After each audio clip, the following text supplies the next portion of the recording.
My name is Wanjiko and I work in public health. This is the street where I live, and I've been living here for a year now, but in that time I have observed the traffic to get more and more. I used to go for an evening run along that road, but it's virtually impossible to do that now because there's quite a lot of matatus that now cut through that road.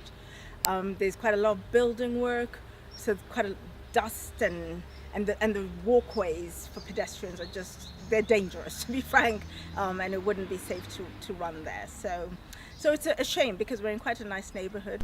I have to make a plan to go out of this area to Karura Forest or to Jaffrey's, which is a place where people walk, and it's kind of a synthetic environment. It's much nicer to do it somewhere like Karura Forest, where there are lots of other runners and people with dogs and families.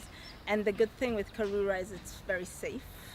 But of course it's in quite an affluent area, so it's not for everybody. And even though it's a small amount to get in, you still do have to pay to get in, which I think from a kind of public provision perspective, people shouldn't pay to enjoy a bit of greenery and fresh air, really. I have to drive there, which of course is also adding to pollution. I rarely take public transport because I find it unsafe, and not so much physically, although I do think there's quite a lot of sexual harassment of women in public transport.